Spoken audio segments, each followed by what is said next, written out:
A palavra Páscoa vem do hebraico, que significa passar por cima, derivado do verbo que significa saltar ou passar.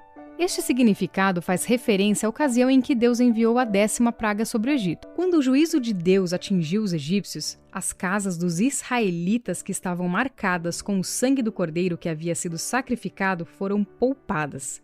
Desse modo, o significado passar por cima transmite o sentido de poupar, ou seja, passar por cima por misericórdia. O juízo de Deus passou por cima dos israelitas. Mas para entender melhor tudo isso, vamos voltar um pouquinho na história. Cerca de 500 anos antes da instituição da Páscoa, Deus falou com Abraão acerca do futuro da sua descendência, o povo de Israel. O Senhor o avisou que os israelitas seriam peregrinos em terra alheia. Eles seriam reduzidos à escravidão e oprimidos por 400 anos. Porém, Deus também prometeu que julgaria a nação que dominaria seu povo, libertando-o da opressão. Mais tarde, José, bisneto de Abraão, foi traído por seus irmãos e vendido como escravo, e acabou parando no Egito. Depois de enfrentar muitas dificuldades, segundo o plano soberano de Deus, José se tornou o governador do Egito, ao liderar as ações que garantiram que o Egito tivesse mantimento numa época de terrível escassez. A crise levou a casa de Jacó até o Egito em busca de alimento. Então eles descobriram que José havia sido exaltado por Deus naquela terra e que ali a descendência de Abraão sobreviveria.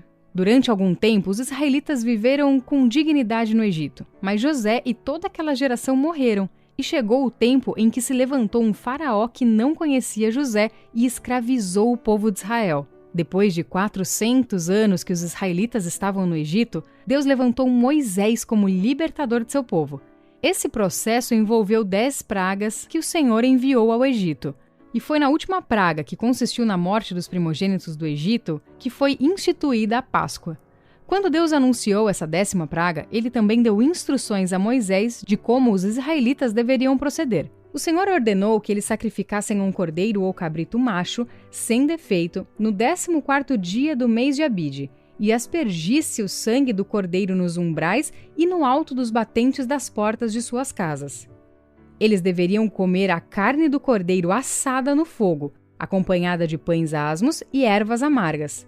Aqui podemos fazer as seguintes observações. Os pães asmos eram pães sem levedura, ou seja, sem fermento. Eles deveriam ser comidos como lembrança da pressa durante o êxodo. As ervas amargas estavam diretamente associadas ao sofrimento e à aflição dos tempos da escravidão. O Senhor também ordenou que eles comessem com pressa e com os lombos cingidos, sandálias nos pés e cajado na mão, pois naquela mesma noite Deus passaria sobre o Egito. Quando o juízo de Deus atingiu o Egito, morreram todos os primogênitos, desde os homens até os animais. Isso também significou a completa derrota dos deuses do Egito. O significado da Páscoa judaica está claramente registrado no livro de Êxodo, quando lemos: "E acontecerá que quando vossos filhos vos disserem: que rito é esse? Respondereis: este é o sacrifício da Páscoa ao Senhor, que passou por cima das casas dos filhos de Israel no Egito, quando feriu aos egípcios e livrou as nossas casas. Então o povo se inclinou e adorou."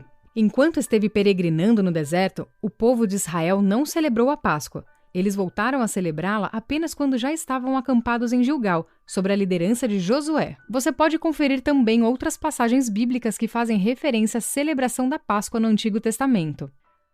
Os evangelhos trazem várias passagens que relatam a celebração da Páscoa durante a vida de Jesus. Nosso Senhor era levado por seus pais a Jerusalém todos os anos para a festa da Páscoa. No Evangelho de João, por exemplo, encontramos pelo menos 4 referências à festa da Páscoa. Nessa época, o cordeiro era sacrificado na área do templo e o seu sangue era lançado por um sacerdote sobre o altar. A refeição pascal podia ser comida em qualquer casa da cidade. Era comum os judeus se reunirem em grupos, assim como o grupo de Jesus e seus discípulos que se reuniu no cenáculo, formando um tipo de unidade familiar.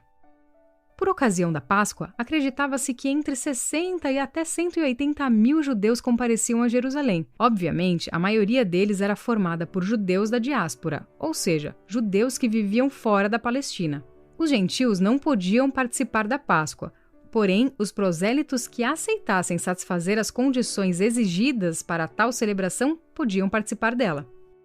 Depois da queda de Jerusalém e da consequente destruição do templo em 70 d.C., a Páscoa judaica passou a ser uma celebração íntima e familiar, mais próxima do que foi no Êxodo, já que não era mais possível realizar todo o ritual feito no templo. O profeta Isaías profetizou acerca de Moisés, dizendo que, como um cordeiro, ele foi levado ao matadouro. João Batista, falando acerca de Jesus, fez a importante declaração: Eis o Cordeiro de Deus, que tira o pecado do mundo. Jesus foi traído, preso e crucificado durante a festa da Páscoa em Jerusalém. Na noite anterior, Jesus e seus discípulos comeram o cordeiro pascal em Jerusalém. Aquela foi a última ceia pascal, ou seja, a última vez que a instrução dada ainda no Egito deveria ser observada. Após aquele momento, ninguém mais deveria sacrificar um cordeiro, assá-lo e comê-lo com ervas amargas e pães asmos. O Cordeiro de Deus seria sacrificado, num sacrifício perfeito e definitivo, sem a necessidade de qualquer complemento. Ao invés da carne do cordeiro assada, das ervas amargas e dos pães asmos, nosso Senhor instituiu o pão e o vinho em memória dele. Ao comermos o pão, nos lembramos do seu corpo partido, e quando tomamos o cálice, nos lembramos do seu sangue derramado. A última Páscoa deu lugar à primeira ceia do Senhor, ou seja, a Páscoa passou a ser a ceia do Senhor. Também é interessante notarmos que a Páscoa apontava para o futuro, para a frente. Era o símbolo do que haveria de vir. Já a ceia do Senhor aponta para o passado, para trás, como símbolo da promessa que se cumpriu.